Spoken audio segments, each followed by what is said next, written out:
Hello, and welcome to the Consortium of Universities for Global Health 2022 conference.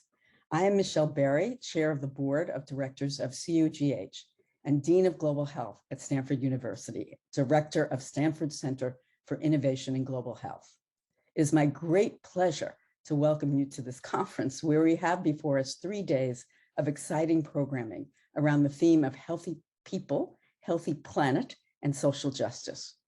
This focus couldn't be more important or more timely. Recent reports by the Lancet Countdown on Climate and Health and the International Panel on Climate Change have made it clear that climate change presents the greatest threat to human health of our lifetimes, truly a global health crisis. And while we were talking about healthy planet and healthy people and social justice, our hearts go out to those involved in war and conflict, whether it be in Ukraine or countries such as Ethiopia, Yemen, Mali, and the many others gridlocked in current conflict as we speak today. It is, however, comforting to know that almost 2,000 brilliant and dedicated scientists, students, and NGO and governmental leaders are here today to learn and collaborate to address pressing global health challenges like climate change, the pandemic, and the humanitarian crises caused by war and unrest. I'm incredibly grateful to those who worked tirelessly over the past several months to ensure this event ran smoothly and successfully. I thank every one of you for joining us today. The world needs your leadership more than ever. And now I will turn the welcome over to my fellow Executive Planning Committee members. Sabina Rashid from BRAC University in Bangladesh will then be followed by Georgina Yeboah from AFREHealth, Craig Cohen from the University of California Global Health Institute, Sophia Gruskin from the University of Southern California, and then end with Keith Martin, our Executive Director from CUGH. Over to you, Sabina. Good morning, good afternoon, good evening. I'm sitting in Dhaka, Bangladesh. The virtual session makes it possible for me to attend. It's an honor and it's been a privilege to serve on this executive committee. I'm with the BRAC James P. Grant School of Public Health at BRAC University. We were set up in 2004. We have graduates from 31 different countries. We have an active research wing. And what I find is really exciting about this year is having colleagues like Dr. Georgina from Ghana and myself as part of the CUGH process. As the world shifts into looking at how curricula, research, and other areas, and as Michele shared, the emerging public health issues, the existing public health issues, we share a lot of commonalities as well as contextual differences. And I think a conference like this and being part of the committee allows us to share our voices, co-create, co-design, and implement, and as well inform future sort of curricula, research, teaching, and learning. So I'm really excited to be here. I hope all of you in the audience enjoy the next few sessions. And I'd like to ask Georgina to introduce herself. Thank you very much. Enjoy the session. Thank you, Sabina. And I am Georgina Yeboah, the Executive Director of the African Forum for Research and Education in Health. AFREHealth is an interprofessional body advancing interprofessional excellence in health professions education, research, and service delivery in Africa. Our secretariat is in Kumasi, Ghana, at the Kwame Nkrumah University of Science and Technology.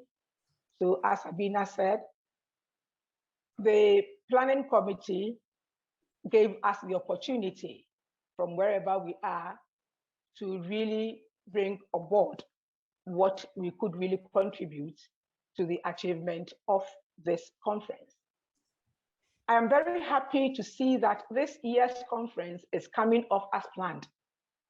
Really, the success of the satellite sessions is a shadow of the exciting conference we are going to have in these 5 days. It is my wish that we will not have just a talk show, but during and at the end of this conference, speakers and participants will have concrete action points that they will commit to in ensuring that we have healthy people, healthy planet, and social justice, which is the theme for this year's conference. And this is really a great desire, and I'm very passionate about that. On this happy note, I would want to welcome you all to this virtual conference and wish everyone an exciting and fruitful experience. Over to you, Craig. Thank you. Thank you, Georgina. Greetings from San Francisco. I am Craig Cohen, professor of obstetrics and gynecology at the University of California, San Francisco, and also have had the privilege over the past 6 years of serving as the co-director of the University of California Global Health Institute, which is a sponsor of CUGH this year. Just to give you a little background about University of California Global Health Institute, we were constituted in about 2009 by Haile DeBoss, who is of renown and was one of the co-founders of CUGH as well, to represent the entire University of California, all 10 of our campuses, with our local and international partners. That the belief is that together, harnessing the strengths of our partnerships, and the University of California, learners, faculty, and staff, that we can address any problem in the world. This is a world right now with many, many challenges, many inequities that have been uncovered through the injustices of war, famine, and climate change. It is an opportunity as well, though. We are in unprecedented times in regards to the ability of humanity to be able to address these issues from a scientific perspective, as well as from a policy one as well. And it's there that the UCGHI is able to leverage its resources to bring about this momentous change that is represented by this conference this year. Of course, personally, I'm very much looking forward to the next 3 days. I have to be honest, I'm disappointed that I'm not able to meet personally with each and every one of you, or at least those of you I would have time to meet, and looking forward to next year in DC and after that in Los Angeles. But in the meantime, we have a lot of hard work to do right now. So I just want to welcome you to this conference for the next 3 days. Please feel free to reach out. You can learn more about UCGHI on the sponsors page of the conference website. My name and contact are there. Please reach out. I'm serious about that. If you have any want to learn more about UCGHI. So lastly, I want to just turn this over to my colleague, Sophia Gruskin at the University of Southern California. Over to you, Sophia. Thanks, Craig. Good morning, good afternoon, good evening, everyone. I'm Sophia Gruskin of the USC Institute on Inequalities and Global Health, one of the co-conveners of this amazing conference. I'm based in Los Angeles, where we, like much of the rest of the world, are increasingly concerned about the world we're living in and what it's going to take for people and for our planet to be healthy in this incredibly challenging time. And in that sense, it really feels this conference could not be more timely. I do just wish, like everyone else, we could be together in person, but hopefully next year. So on behalf of the Institute, let me take this opportunity to welcome you all and to say also how wonderful it's been to be part of this planning committee. I really enjoyed the Tuesday meetings to bring this together, and I'm going to miss everyone. So just been wonderful working together with this group. And I'm very much looking forward to the next few days, where with our collective eyes focused on justice, whether as students, professors, practitioners, whether we operate within universities or in the quote unquote real world, I hope we can come together to learn from one another, to be inspired, but also collectively to move towards the what next, the what can we do, and that we can take the opportunity of this virtual conference to transcend our borders and also our disciplines, so that maybe we can move towards making, even in this moment, a real positive difference in the world. And I now turn it over to Keith Martin. Thank you very much, Professor Gruskin. I'm Keith Martin, the Executive Director of CUGH here in Washington, DC. And from all of us here at CUGH, welcome to CUGH 2022. I think you heard very eloquently from the members of the Executive Planning Committee what our aspirations are for this conference. And we are honored and delighted that nearly 1,800 people from around the world will be attending the conference over the next week. So thank you very much for all of you who are here right now and for those who are going to engage with us over the coming days. When we changed the conference last year, disappointingly, from an in-person conference to a virtual one. We did that because we recognized that to not do so would be an obstruction and prevent our colleagues around the world from getting together. And at CUGH, as you know, we are committed to addressing issues of inequity, and with you, working hard to actually bring down those barriers and obstacles that enable us to work together to improve the health of people and the planet and social justice. A moment, of course, as Dr. Berry mentioned, for all of those around the world, whether in Ukraine, Ethiopia, Somalia, the Sahel, Southeast Asia and beyond, who are suffering from horrible humanitarian crises. And in fact, in this conference, you will hear from the Assistant Secretary General from UNHCR on some of those crises, as well as from the head of health at the International Rescue Committee.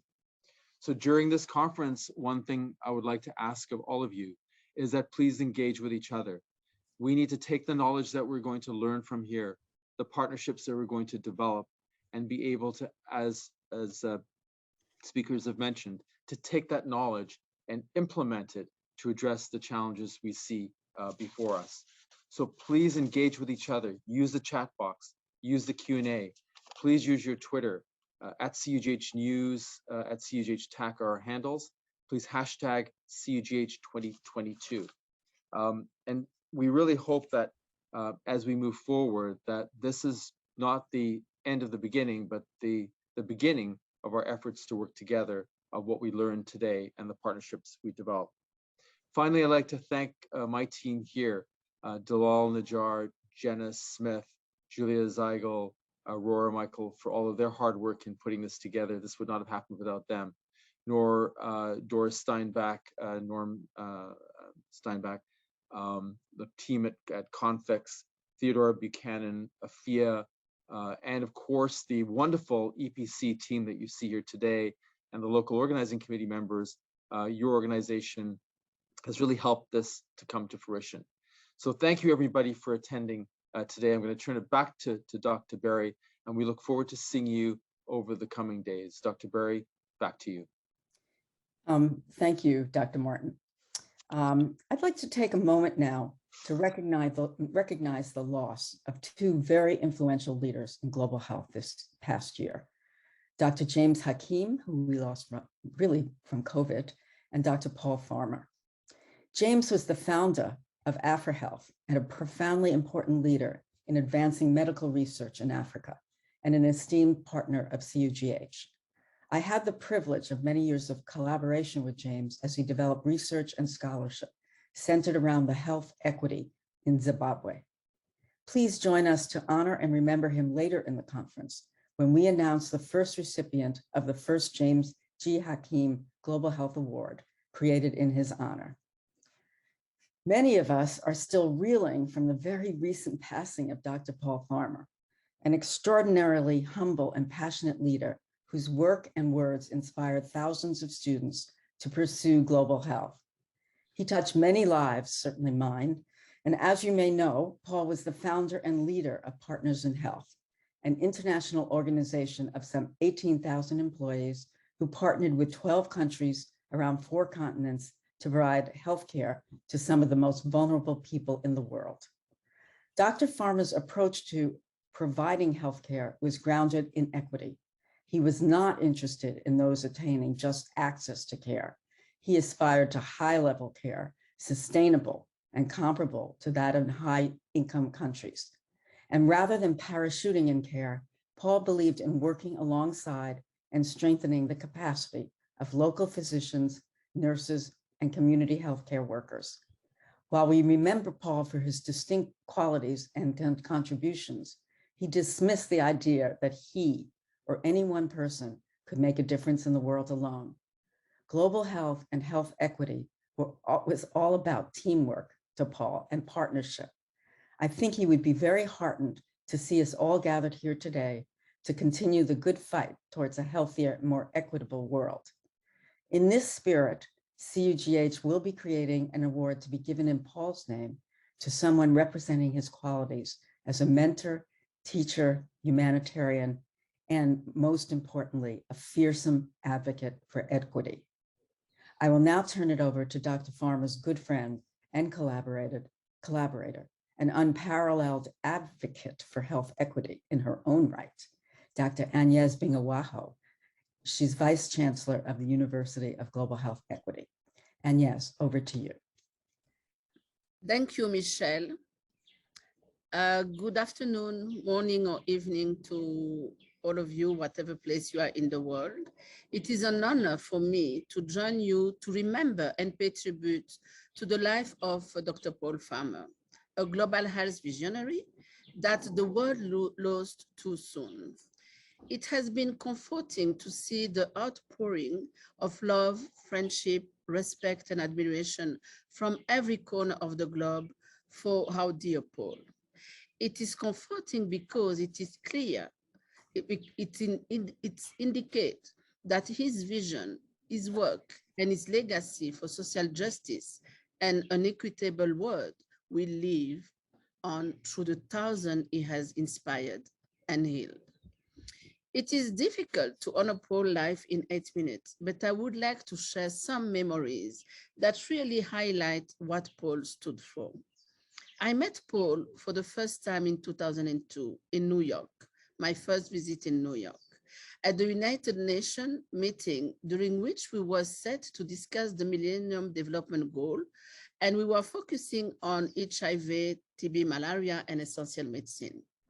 And as always, when you put in a room experts from high-income countries, there are always some of them that are totally detached from the challenges we face on the ground in low and mid-income countries, especially at that time.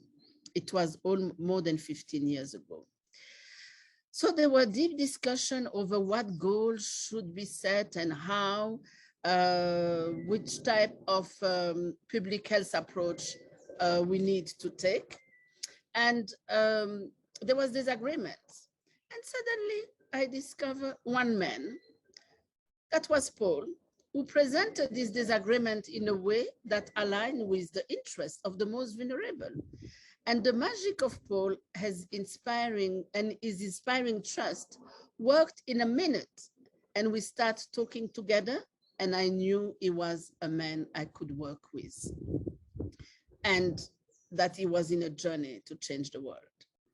I discovered a man who stood and advocated for the most vulnerable, speaking against prominent organizations that promoted, at that time, openly, lower standard of care for the most vulnerable, and promoted the idea that life of poor do not matter as much as the life of those living in high-income countries.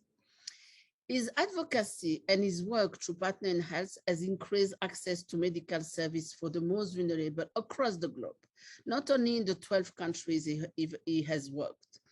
He changed the approach to development by adopting the accompaniment model at all levels. At community level, he did so through community health workers. At local and national government level, by supporting implementation of systems for better access to quality health services for all. This is deeply felt in all countries he has worked directly, including mine in Rwanda, where he came in 2005 to support the improvement of health services in 3 districts at the request of my government. Unlike many in global health, he believed in working closely with public sector to empower and strengthen them to deliver quality services in a holistic manner. That's a way to reach the maximum of vulnerable people in low-income countries. But Paul is more than a hard-working global health enthusiast who co-founded Partner in Health. His love and compassion for all he met simply because they were human, his willingness to listen and learn, and his incredible memory of everyone's life stories from the humble to the head of states contributed to the Paul we all knew and loved.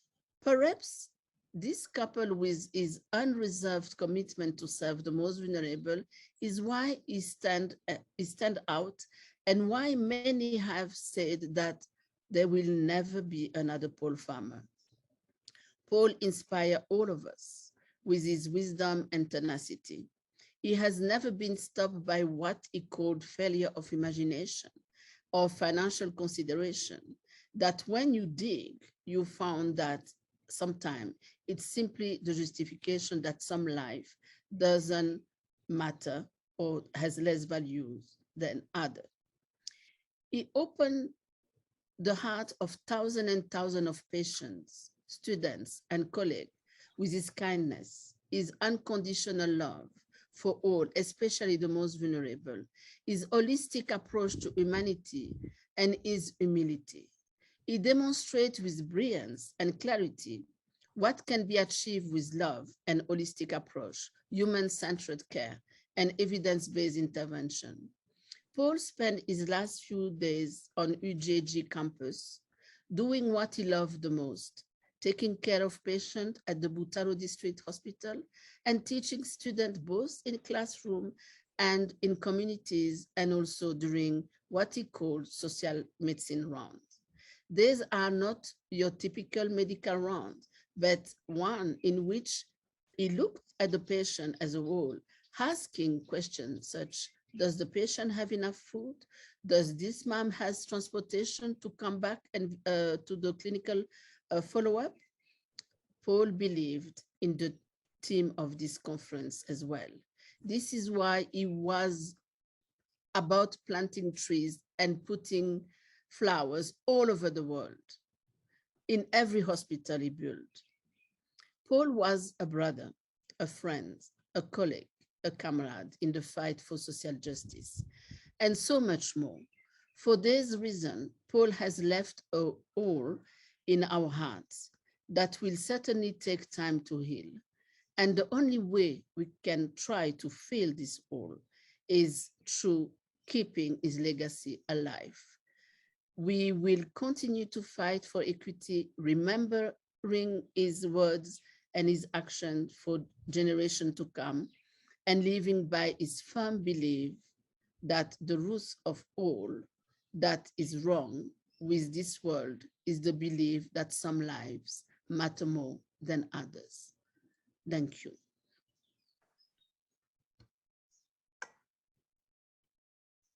Back to you. Georgina. Thank you very much, Agnes, for such touching tribute to such a wonderful person. And I continue from where you've left off to introduce our keynote speaker for this function. Hello to everyone once again. The keynote speaker for this year's conference is a South African advocate and professor of law, holding a chair in social justice at Stellenbosch University since January 2018. She served as the Public Protector of South Africa, and she helped draft the final constitution of South Africa, which was promulgated by the then President Nelson Mandela. She has an LLB from the University of Witwatersrand, and she has also won several awards. And just to mention a few, in 2021, Daily Maverick named her South African Person of the Year for serving her role as an ombudsman to the exercise of executive power with unwavering commitment to truth. 2014, the Times magazine named her one of the 100 most influential people in the world in the leaders category, and described her as an inspirational example of what African public officers need to be. Same year, 2014, the African News Network also gave her the AAN 7 South African of the Year award. The same year, 2014, she also had a Transparency International Integrity Award. In 2016, she was chosen as one of the BBC's 100 women. Ladies and gentlemen, we really have the right person to give us a keynote address for this special conference. And she's no other person than Professor Thuli Madonsela. Prof, you are welcome to take over and deliver your keynote speech. Thank you. Thank you, dear colleagues, for the privilege to address this exceptionally important conference titled CUGH 22, and the theme being Healthy People, Healthy Planet, Social Justice. And I am privileged to engage you on the intersection of democracy, the rule of law, and the scourge of corruption.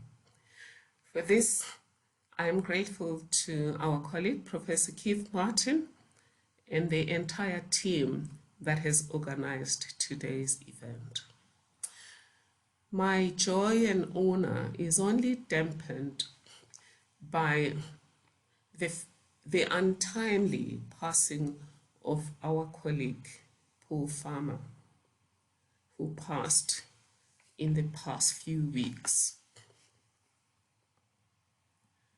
In our part of the world, we say health is wealth. Nothing has evidenced this truism so vividly in our lifetime as the COVID-19 pandemic. COVID-19, which is spread by the coronavirus or caused by the coronavirus COVID-19, has spread like wildfire throughout the world after it first surfaced in 2019 in a science lab in China. Like the Spanish flu plague that enveloped parts of the world a century ago, COVID-19 has virulently attacked humanity without discrimination on the grounds of material wealth or social status. Like the clouds that drive climate change without reverence for borders, the COVID-19 pandemic has proven to be a global menace with no respect for human-erected borders. Seeing loved ones, colleagues, healthcare providers, captains of industry, and other leaders in various sectors succumb to COVID-19 brought home the centrality of health in human existence and the importance of safeguarding it for all as a social justice investment in human sustainability. As the reality of health as wealth became an everyday reality, it was inconceivable that the dark side of humanity, in the form of the scourge of corruption and blatant theft of public health resources, could show its sordid face in the middle of the COVID-19 storm. Yet it did. One of the scandals that shook South Africa as we battled the COVID-19 Black Swan was the brazen looting of PPE funds through procurement corruption and theft in the public sector. While COVID-19 has been an agile global citizen with no respect for borders, data that has informed research papers that the social justice chair at Stellenbosch University has been involved in shows social justice disparities.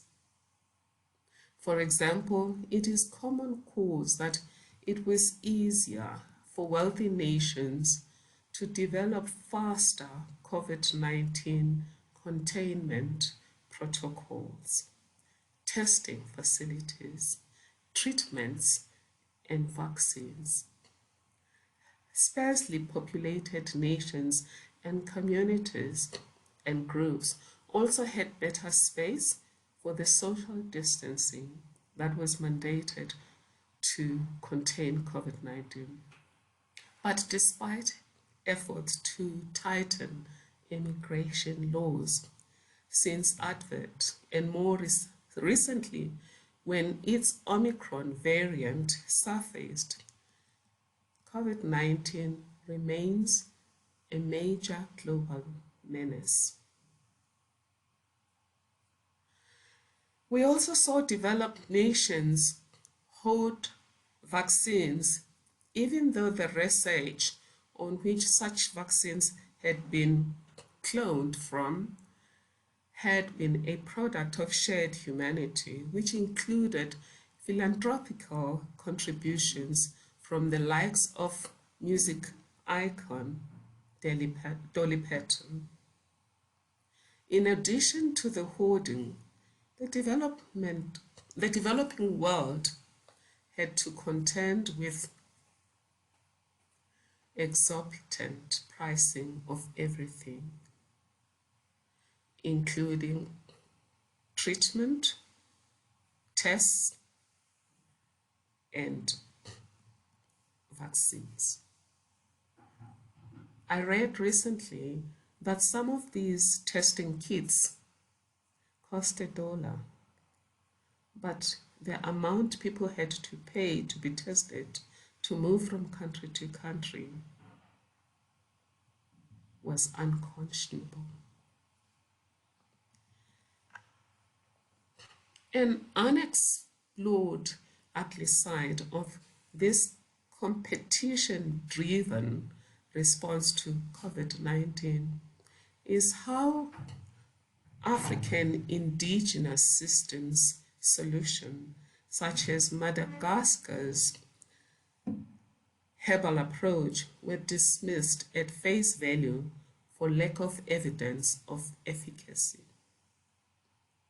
Yet, even as we enter the third year of the COVID-19 pandemic, epistemic chauvinism and the competitive advantage paradigm seem to collude against treating these indigenous knowledge, developing world solutions with scientific curiosity. Paradoxically, it has been during the same treacherous times of our history as a people and global vision and global village that we saw humanity's best foot being put forward. This was done with the spirit of Ubuntu and its ethos of shared humanity. We saw Ubuntu in full display when we witnessed never seen before displays of humanity in our capitalist era. This happened when individuals, communities, NGOs, and corporations shared life-affirming resources with those thrown off the ladder of thriving by COVID-19 and lockdown or stay-home rules. We also saw the private sector step up to help leave no one behind regarding access to health services as we battled COVID-19, like a community pushing against a rabid bushfire. Globally, we saw many, such as this group that is meeting today, take a stand for vaccine equity, including calling for relaxation of intellectual property laws and norms to allow developing countries to develop vaccines. Herein lies the shared humanity lesson regarding the duty to universalize access to health services and health equity in general. I have decided to engage you on why universal health is important for all of us and how the scourge of corruption undermines equitable health outcomes while corroding democracy and the rule of law. I also want to interest us in a reflection on the impact of poor and unjust health outcomes on democracy and the rule of law, and vice versa. I also want us to further explore whether placing social justice and shared humanity at the center of both the design of solutions and equitable distribution of health outputs will strengthen our ecosystem resilience to future fit us as humanity for future health black swans such as COVID-19. In this regard, I will explore with you a possible reset of our public health agenda and global health agenda to abandon the competitive advantage that drives corruption. I will urge that as we seek to rebuild better together in the ashes of COVID-19, we consider embracing an ecosystem advantage that honors our shared humanity. As ancient sub-Saharan communities did, as guided by their Ubuntu philosophy. The sub-Saharan people are called Ubuntu, and their philosophy of life was called Ubuntu. And the idea that health is wealth forms part of the Ubuntu way of life. I trust you share with me the view that many challenges, such as climate change, that have brought our world to its knees and threatened the sustainability of life in our planet cannot be transcended with the competitive advantage paradigm that created them in the first place. In this regard, I will challenge us to consider an Ubuntu-centric approach which places primacy on ecosystem advantage as a solution and also places social accountability as a guardrail that will ensure democratic processes and multilateral relations anchor our health equity quest. Let's look at why is the issue of universalizing health important. I think it's a matter of human rights norms, social justice, and Ubuntu.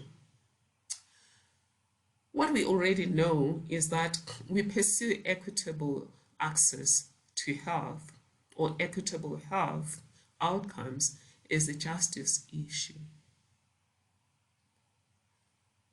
and as a matter of compliance with international human rights obligations and related instruments. It is a human rights issue and a social justice issue that everyone should have equitable enjoyment of good health and equitable access to health services. But perhaps let's talk about social justice so that we spring from common ground. At the social justice chair at Stellenbosch University, where I teach law, including social justice law, we define social justice as a situation where there is equal enjoyment of all rights and freedoms. This would be reflected in a just, fair, and equitable distribution of all opportunities, resources, benefits, privileges, and benefits in a society, group, and between societies. So where there's social justice, no group would have more health advantages or another group experience disproportionate health disadvantages. So our definition of social justice comes from the development of the concept of justice and the concept of social justice, since social justice was first mentioned by Italian scholar and Catholic priest Luigi Tapparelli in 1843. Then you will recall that social justice was at the core of rebuilding a better world and a more peaceful world characterized by fairness to all, as reflected in the Treaty of Versailles in 1990. John Rawls in 1971 wrote a very expansive treaty on social justice, and it's called The Theory of Justice. Key to that is that justice is fundamental to human existence. And some of his theories have been tested. An example is one that was done, I think, by the Max Planck Institute in Germany, where they gave monkeys the same task but different rewards. The one monkey was rewarded with cucumbers, and it continued to work, not realizing there could be a better reward. But later, when the cucumber rewarded monkey realized that another monkey that was performing the same task was being given grapes, the cucumber rewarded monkey stopped working and threw away the reward, being angry. And they've done it with children.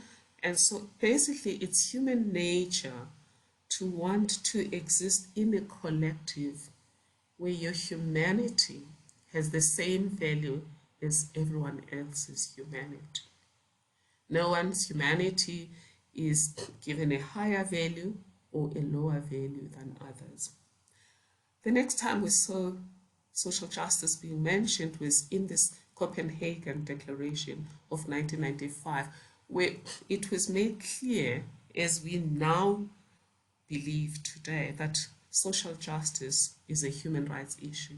Because if you look at it, all human rights instruments have a social justice element, even when social justice is not mentioned. If you think about the UN Charter of 1945, when it says everyone is entitled to human rights, and everyone, even those identified by certain group traits, are entitled to equal enjoyment of all human rights and freedoms, whether social, economic, cultural, etc. That is a social justice issue. We get the same with the Universal Declaration of Human Rights, and health is reflected as a human right in these instruments and in many other instruments, including the protocols, the conventions. And more recently, there are instruments that may not be binding law under international law, but equally important in giving us a sense that social justice is regarded as a human right. One of them is the Copenhagen Declaration on Human Rights, but we also see now the UN Millennium Development Goals that preceded the SDGs, and the SDGs are putting social justice at the center, hence the goal of equality, the goal against poverty, the goal of health equity, and the goal of anti-poverty, gender equality, etc. At a country level, the pursuit of health equity is increasingly a matter of constitutional governance and accountability. Joy D. Heyman's book, titled Advancing Equality, gives us an amazing overview of case studies where constitutional governance and accountability has been a game changer regarding health equity and social justice. So some of these constitutions do not mention social justice, they do mention health equity. But many of them are increasingly doing that. The South African Constitution specifically mentions social justice as one of the goals of our transformative constitutionalism, because it talks about adopting the Constitution to heal the divisions of the past and establishing a new society that is based on democratic values, social justice, and fundamental human rights, where every citizen's right is improved and every person's quality of life is improved, where every person's potential is freed and quality of life is improved. And democratic governance data from my days as a public protector also shows that social justice provisions in the Constitution begin to influence social change in favor of better equity when it comes to health. And then the issue of corruption. Corruption is defined by Transparency International is abuse of entrusted power for personal gain. And that too is a constitutional governance issue in many countries. But at the United Nations level, it's an issue of binding UN agreements, given the fact that we have a convention against corruption, but it's also a matter of just social or soft law, what we call soft law at international level, to the extent that it's part of the UN Global Compact. So, during my days as a public protector, it was very clear that even though we still have corruption, but the fact that we have these guardrails in the Constitution and we have this constitutional vision that acts as a game changer in terms of containing corruption. And I've seen the same now that I'm part of the Gauteng Ethics and Anti-Corruption Advisory Council, how constitutions can make a difference as lodestars and guardrails against the scourge that is corruption. We've also seen, just from community work and community dialogues from the Tuma Foundation, that where communities are part of democracy, where there's social accountability, communities can leverage their own direct power to push back against corruption and to advance social justice, including in health outcomes. I just recalled when we were in a place called Emanzimelen in KZN that we were able to leverage the Constitution, and this is now when I'm outside government, but we're able to leverage social accountability levers in the Constitution to bring government to the community to account for itself. And one of the accountability issues was a clinic that the community felt had been downgraded to the detriment of the community when it comes to maternal health, child mortality, and various health equity outcomes. Our courts have been very clear that our Constitution is a lodestar and guardrail for democracy that is tailored to work for all if properly implemented. And there are cases such as Minister of Finance versus Van Heerden, Brink versus Precious, Daniels versus Kribante, and various others that I'm not going to bore you as an international audience about. But just to say, constitutions such as the South African one, the Indian constitution, Kenyan constitution, and to a limited extent, old constitutions such as the US Constitution can be leveraged to drive an agenda that brings greater health equity. And the same instruments can be used to push against corruption, because in my view, corruption is also a social justice issue and a human rights issue. The matter of justice free from corruption in health transcends corruption with international human rights law and domestic constitutions, though. It is also a matter of investing in ecosystem resilience and sustainability. And this is the case whether we're looking at the domestic ecosystem or we're dealing with a continental or regional ecosystem, or we're dealing with the global ecosystem. The ecosystems are more resilient when everyone is fighting fit. One of my favorite fables is a fable about a farmer who successfully won a farming competition every year. And one day when a journalist asked him why it is that he was always winning this competition, and I've called him Farmer Brown, and Farmer Brown said, oh, it's very easy. I give my best seeds to my neighbors, to all of the neighboring farms. And the journalist was perplexed and asked, why would you give your best seeds to your neighbors? Because they're part of the competition. And the farmer said, well, but they're also part of my ecosystem. If their seeds are bad, their crops are bad, the birds, bees, and the winds will cross-pollinate between my crops and theirs, and my crops will also be weakened. So it's very clear that Farmer Brown was thinking in the paradigm of ecosystem advantage, more or less like this group, where partnerships are leveraged for greater impact instead of always seeing each other as competition and wanting to win awards.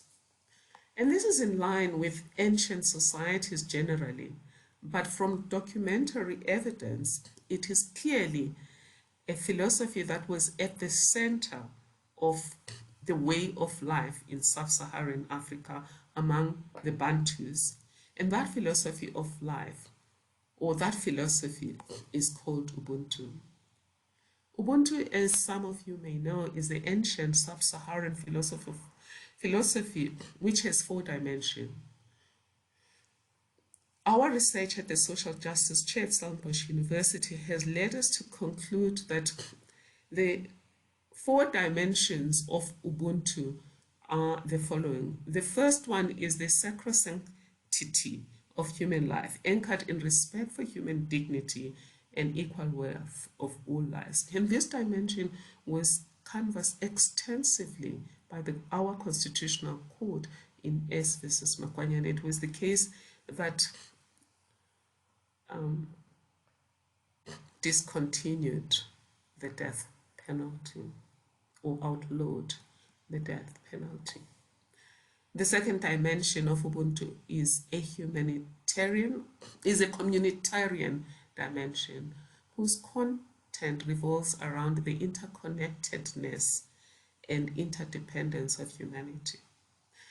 People often reduce the humanitarian dimension to human solidarity. It is more than human solidarity. It's also about shared space, because shared humanity is about understanding that if you take too much space in the pursuit of your freedom, there'll be no space for me or any other person. And therefore, Ubuntu is not just about human solidarity, it's also about containment of the kinds of freedoms that are toxic to others and therefore toxic to fair and just human coexistence. Some jurists add to Ubuntu the understanding that it says umuntu ngumuntu ngabantu, which means a human being is a human being because of others. We are human because we are human together. And you will see that in Justice Muhoro's remarks or obiter, in Essences Makwanyane, Bishop Tutu's remarks in the Truth and Reconciliation report or TRC report. And this is where you'll see that it's not just about human solidarity, it's also about shared space or shared humanity. African philosophers also say Ubuntu. One of the dimensions of Ubuntu is an understanding that I am because you are. And this is where the human solidarity comes into play, in that I can only survive if we work together, but you too can only survive if we work together. There are some anthropologists that suggest that really all societies had a certain element of humanity. It's not always been cutthroat, competitive, because if everyone was going to kill everyone on sight so that they could survive alone, humanity would not have survived. But it is, of course, capitalism, rabid capitalism, that at some stage made competition overrule the understanding of shared humanity. Again, you will see this kind of in-depth analysis of Ubuntu in the writings of philosophers such as Love Mbeki and John Mbiti. A third dimension of Ubuntu is about respect for the environment, understanding that we human together, but also we human because the environment or earth is our mother, and therefore we've got to look after the environment so that it can look after us. That's the third dimension of Ubuntu. And the last dimension of Ubuntu is how do we treat strangers? Are strangers enemies? The first understanding of Ubuntu is a stranger is another human being who increases the numbers against the elements. That's why when the first Europeans arrived in Southern Africa, there were very few. They were not killed on sight. They were given food and sustenance until things went south or pear-shaped over issues of land and livestock. But this is not about that. I must admit, though, that the philosophy of Ubuntu has its own imperfections, and you know them, about gender, about children who are not us. But I want, before we treat African ways of life with the repugnancy of coloniality, to also remember that Roman law justice too had elements of inequity. Aristotelian justice, for example, was about justice for equals, and those were propertied people in the Roman pater familias. Women were not part of that equation, and slaves were not. In fact, Roman justice understood some people to be part of property, which was the case with slaves. So if we're just looking at Ubuntu, we have to think through that it may have some weaknesses, but if we think about the notion of social justice, and if we're thinking about shared humanity, and we're thinking about ecosystem advantage, it is something that we can examine and possibly integrate in our pursuit of health equity. So where can we bring this Ubuntu into play to resolve some of our health equity challenges today and the corruption scourge? I firstly just want to be honest and say, dear colleagues, as social justice crusaders, sometimes we only look at what's wrong with the world we live in, and that may dampen hope. I'm certain that when this group started, things were much worse. And therefore, we should not underestimate the power of planting seeds. When my colleague, for example, was talking about Dr. Farmer, it was clear that those little raindrops that he was throwing here and there were contributing towards a sea of social justice that is emerging. And in my view, today is better than yesterday when it comes to health equity and social justice. The Millennium Development Goals in our part of the world were the greatest game changer. I witnessed an amazing change in child and maternal mortality rates in our country, South Africa, because of the Millennium Development Goals. And data shows that the situation improved globally. GBV became a serious human rights issue since the Beijing Platform for Action, CEDAW, and many other human rights interventions. And yes, we still have GBV. We still have problems such as female genital mutilation. But I want to say the levels of awareness that these things are wrong, these things undermine the humanity of the girl child, the humanity of women, and the humanity of certain people, including the LGBTQI community, has grown. That awareness has grown, and that's an advantage. The SDGs are improving the terrain within which the health equity and social justice agenda is being dealt with. I also am seeing in the health community something that is amazing, using the 4IR tools to advance health equity. People consulting over the phone, even limited treatment over the phone. I've seen, for example, an expert give to one of my relatives EMDR for trauma relating to GBV. And my relative told me that she immediately felt better because it is an emotional therapy, relief therapy, and she felt the problem wasn't solved, but she felt better in her headspace after that. I'm also seeing tailored research where DNA that is used to develop health therapies is not always coming from the West.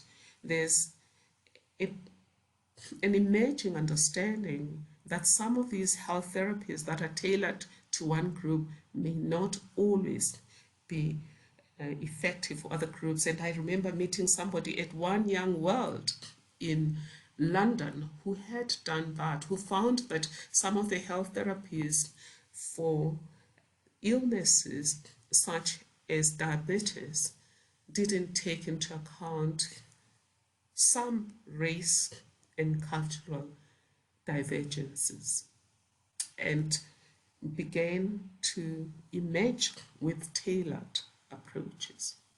The COVID-19 rhetoric is also one example that shows that we're becoming better in understanding the importance of health equity. We've seen that with the UN Secretary General Guterres. We've also seen that emerging from the World Health Organization Director General. Africa is also becoming more than just a market where everyone else dumps their health outputs. It's becoming an equal partner in the understanding of health challenges and partnerships for formulating solutions. An example is in this regard is the participation of my institution, Stellenbosch University, in the discovery of the Omicron variant of the coronavirus COVID-19. And this was done through DNA sequencing. And I recently addressed young people from all over Africa that are engaged in this DNA sequencing.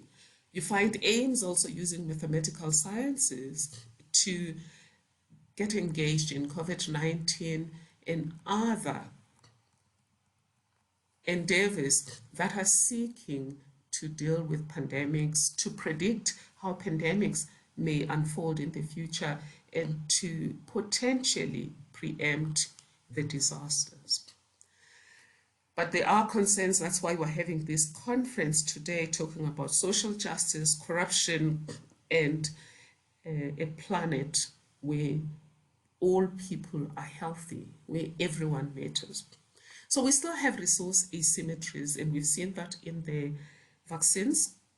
We still also have epistemological chauvinism, which includes neglect of indigenous knowledge systems or viewing them with suspicions. I feel that there is at least more embracing of Eastern systems of health, but we still need to go a long way to look at African indigenous health systems in a manner that displays scientific curiosity as opposed to colonial dismissiveness. Sometimes there's also policy dissonance, where our health policies and design of health services is one size fits all. And of course, those who are divergent from that uniform paradigm fall through the cracks, and it's more likely to be rural people, historically disadvantaged people, which includes women, Black people, people with disabilities, etc., and the LGBTQI community. There's also inadequate restitutive measures in countries where the law deliberately disadvantaged some communities on the ground of race, gender, disability, and the urban-rural divide. And we also have regional inequity, as we've seen in the design of vaccines. And of course, the biggest challenge is corruption. The fact that it showed its ugly face right in the middle of the procurement of PPEs, and I suspect it's probably showing its ugly face in the procurement of vaccines as well, is really, really sad. And I worry about the corruption, even if it's not corruption, potentially conflict of interest in how we're also handling some of the side effects of the vaccines. A lot of poor people are not told what the challenges are, where to go. It's almost as if there's an attempt to make sure that if there are claims, we'll have to reduce the number of claims. And guess who will be excluded from claiming legitimately? It will be poor people. And in countries such as ours, with poverty as a female face, a Black face, and a rural face, you are going to end up with an exacerbation of existing disparities. But there is a glimmer of hope. Firstly, I did indicate that there's a growing awareness of health asymmetries and the intersectionality of health disparities with other disparities such as poverty, education, rural-urban divide, race, nationality, age, etc. There's also the use of many tools to design better policies that are assessed before implementation of what is their likely impact on inequality.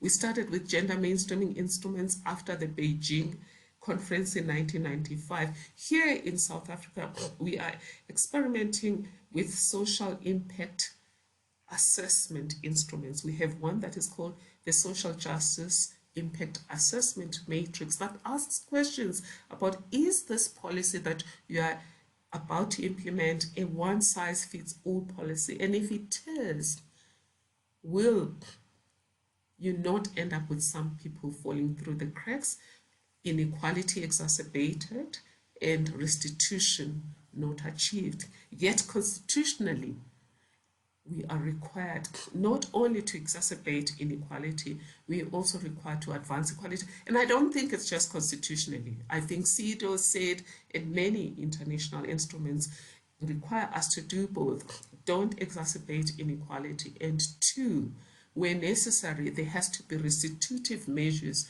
to equalize chances. And there are games that are teaching decision makers impact consciousness. One of them is Plan A, designed by German engineers for awareness of sustainability, including environmental sustainability. And with us, in addition to SIAM, we also now in the process of working with these German engineers that have developed Plan A to design a social justice explorer as a praxis instrument to teach students and policymakers to think through the likely social justice impact of their intended policies. These are so-called prospective impact assessment tools or foresight impact assessment tools. There's awareness at the highest level about the need to mainstream social justice in everything we're doing as we emerge from COVID-19. We've seen that from UN leadership statement, World Health Organization statements, and our own president in South Africa and many of the presidents in the world. And therefore the future, as I see it, is beginning to look like we are going to think through what would health look like if everybody counted? What would health look like if we regarded everyone as a human being, which is what Ubuntu calls us to do? And you must agree with me that injustice hurts, but when injustice is perpetuated through the law, which is meant to be an instrument of justice, the sting of injustice is felt more. And this is what happens when our laws are designed with a one-size-fits-all, with no restitutive provisions for those who are historically left behind.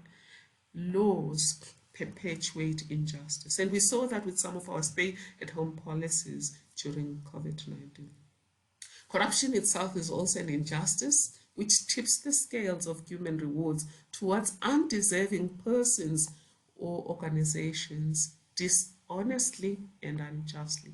To the extent that corruption tilts the scales of democratic dividends towards the politically connected or those that have captured the state and repurposed it or parts of it as a personal machinery for their resource accumulation and evasion of justice, corruption constitutes a social injustice. However, a system that continues to give an unfair advantage to the beneficiaries of accumulated social and economic advantages of the past at the expense of survivors or descendants of victims of past injustice is an equally unjust system. All injustice, including social injustice, undermines the social contract that undergirds democracy and the rule of law, thus encouraging self-help or rejection of democratic processes and institutions. For that, I refer back to the example I gave you concerning the monkey experiment, and John Rawls, who spoke very extensively about social justice and showing that people might tolerate injustice when there's a veil of ignorance. But when people can see that they're treated unfairly, then discord ensues and productivity is lost if you're thinking economically and ecosystem resilience. The issue of the centrality of justice in holding democracy together was also canvassed by Adam Smith, who, to paraphrase, talks about justice holding society together, and when justice fails, society, the fabric of society is torn asunder like atoms. And if I invite you, colleagues, although I know I'm preaching to the choir here, that in addition to the initiatives that we're involved in, we begin to think about, is it possible that we can weave in Ubuntu into our pursuit of health equity and anti-corruption initiatives? And the idea is to say, at the core of it all is that we need an ecosystem that is interdependent, as ecosystems are, but where each person feels respected and affirmed by the ecosystem, and therefore they give it their best shot, and also where transgressions or injustices are remedied and old injustices restituted. In this regard, I again refer back to Farmer Brown's ecosystem advantage, which transcends the competitive advantage that has brought us here into this mess. Because think about it, corruption is just some people's way of trying to get to the top fast. And I must say to you, part of our data shows that people, some of the people who are corrupt feel no remorse about it because they say the system is rigged against us. It's a monopoly game that was rigged in favor of one group, and now that we're coming in, we'll never make it unless we join in the corruption queue. And in this case, I'm not suggesting that women are corrupt, disabled people are corrupt, or black people are corrupt, or people that have been left behind. I'm just saying some people feel like that. And then a lot of demagogues use that element of dissatisfaction to argue that people should ignore anti-corruption crusades, and secondly, that we should just ignore democratic processes in the rule of law, and that's not good for any of us. But I'm grateful to join this particular group today, and I'm thankful for the work that you've been doing. It is said that we see the mighty sea and we have awe for it. But the truth is, it takes multiple raindrops to form that mighty sea. So what you're doing here and what other people are doing in other spaces is creating an ecosystem of thriving in terms of health, because you can't thrive in health if you're poor, if you're uneducated, if you don't have transport, if you don't have access to hospitals. So what is being done here and what you do on everyday basis is contributing to greater good around advancing social justice. And Ethiopians say, when spider webs combine, they can tie up a lion. And as we're at crossroads of an imploding world, it is important to understand that social justice and the anti-corruption crusade coming together could just be the game changers that help us win the road to sustainable democracy and the rule of law.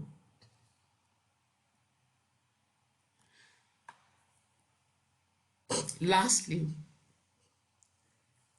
investing in justice is like throwing a javelin or several javelins into the future that will become guardrails for sustainable development, sustainable democracy, and the rule of law.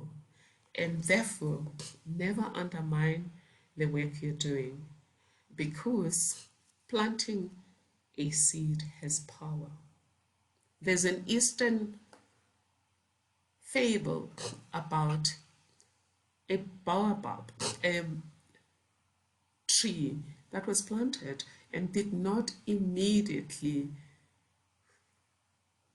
surface from the ground or germinate, and it took years. But when it finally came out, when it shot to the sky, and it looked like it was an overnight success. So it wasn't a baobab tree, which is South African, Australian. It was a bamboo tree. So what you are doing, what we are doing together may look like it's not immediately yielding the results. Take comfort, don't lose hope. like that bamboo tree, when the seeds you're planting shoot up, it will look like an overnight success. And you shall celebrate and say, wow, it worked. Thank you. Professor Madonsela, those were inspiring words, and it's evocative to think if it wasn't a bamboo tree, a baobab tree, the tree of life, would indeed be inspiring to see that grow in many places. We have a couple of minutes and I'd like to ask you a couple of questions, if I may. You have been a giant. I really encourage people to look at your writings and previous speeches too. You've been a giant as the former public protector of South Africa and dealing with corruption. So I'd like to just start where you left off in terms of throwing javelins into the future. You mentioned eloquently that constitutions can drive health equity. Can you share with us also the importance of strengthening public institutions, not only in health, but in justice, in finance and oversight mechanisms that are needed to ensure that public goods can be used for public needs? Thank you for those kind remarks, dear colleague Martin. Let me say that in South Africa, the greatest instrument for strengthening our public institutions was our constitution. And every day we thank our drafters of the constitution for having so much foresight and foreseeing different things. For example, there's a clear vision, but there's also what we call a polycentric accountability framework, and it strengthens the systems. A lot of the things we could do as a public protector to advance good governance and constitutional governance came from the fact that we knew that there were many guardrails. If we were targeted, there's a constitutional court that could protect us. There was parliamentary democracy. There were other Chapter 9 institutions. There was freedom of the media. And our media became very crucial, particularly in the area of investigative journalism. And that became a powerful instrument of social accountability, which would not have been possible if we didn't have the lodestar provisions and guardrails in the Constitution. But at a practical level, how do we strengthen these institutions? Number one, of course, let's make sure there's a rule of law so that when people do the right thing, they don't get targeted. And occasionally they are, I was threatened with killing, my children were threatened with killing. They tried to remove me from office. Our budget was not supported towards the end. But all of that can be fought when there is this polycentric accountability framework that our forebears had the foresight to include in our constitution. In fact, Nelson Mandela once said, and I'm paraphrasing, even the most benevolent of governments have in them people with propensities for human failings. That's why we've had this innovative system of accountability to make sure that people never find themselves without recourse when government has acted improperly. And he counts the institutions that include innovative institutions such as the Public Protector and the Constitutional Court. And our Constitutional Court has been the ultimate guardian of our Constitution, a guardrail. When I speak about guardrails, like really like in a railway line where you've got those guardrails where nothing can come in, nothing can get in or go out. And I think this is what we've seen in South Africa. Yes, sometimes there's a huge challenge, but because there's this polycentric framework, eventually everything comes together. So appoint the right people. So the first thing is having these polycentric, independent institutions. Constitutional democracy is important instead of parliamentary democracy. And that's why the Constitutional Court is the ultimate guardian of our Constitution. Appoint the right people. And this is where, towards the end, some of the things didn't work as well as they could during the state capture years. Some people talk about cadre deployment. I refuse to accept cadre deployment. I mean, this comes from socialist talk.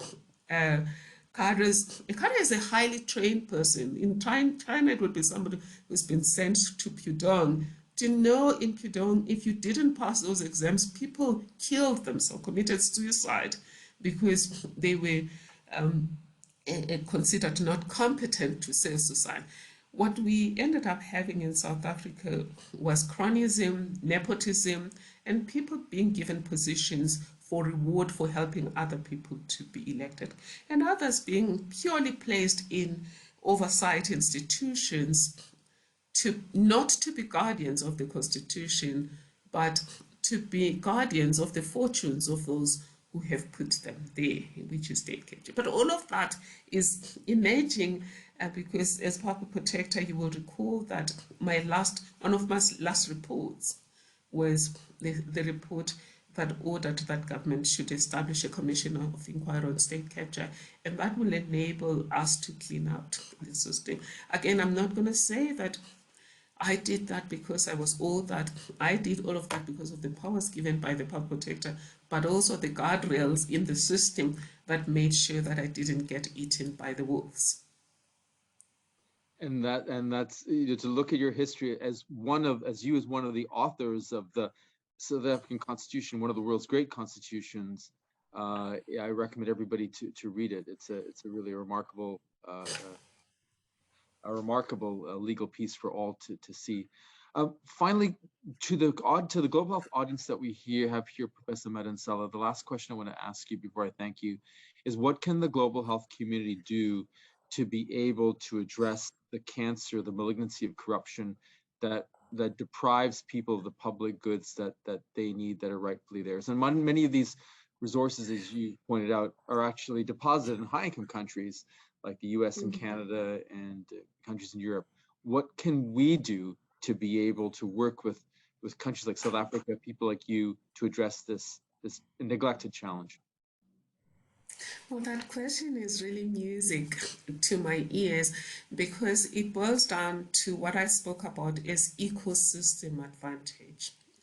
They say the future belongs to those that are going to invest in ecosystem advantage. What I learned as public protector, what I've learned as part of the Tumor Foundation, is that those who are corrupt understand ecosystem advantage. They're always working together. They're always working as a spider web to tie us up, as Ethiopians say. So let's also work as a spider web and tie up the lion that is social injustice and corruption. What does it mean? I was privileged to be part of this. And ordinarily you would think, okay, health is separate, I'm in law. But as I said, it all works together. If we fix health, it has a multiplying effect elsewhere. If we succeed in anti-corruption here, we save money and we improve social justice outcomes, and we save a good message. So if we meet more regularly and maybe regularize some of our overlaps, even though we're in law and we're in health. For example, one of the instruments that we're trying to create, that SIAM and Social Justice Explorer, we're asking everyone to be there, because when you want to test it, you test it in any sector. You would say, this law that looks neutral on the face on health, how will it impact on people? In South Africa, for example, in an attempt to use resources more efficiently, the hospitals were regraded in such a way that a certain grade hospital, I think one, could only be in urban areas and also could only have a certain amount of people that it caters. So unintentionally, women, rural people suddenly have to travel 400 kilometers in Uppington, and in some places 600 kilometers to go and give birth elsewhere. So the policymakers did not intend that. It's an unintended consequence of not planning with foresight in mind, with impact foresight in mind. So we could work together in one sector to just look at existing laws, what was the thinking, and if we have disaggregated data, can we do better? That's the social justice part. But on health, tracking where these people hide their money and where they invest it. For example, how we won the state capture challenge. The UK, former anti-apartheid community, felt, oh, we supported South Africa to end apartheid. Now apartheid is now this new democracy's fortunes are being squandered by a handful of people that are hijacking the state and repurposing it for themselves, for their economic accumulation, and to avoid going to jail. And they tackled Bell Pottinger.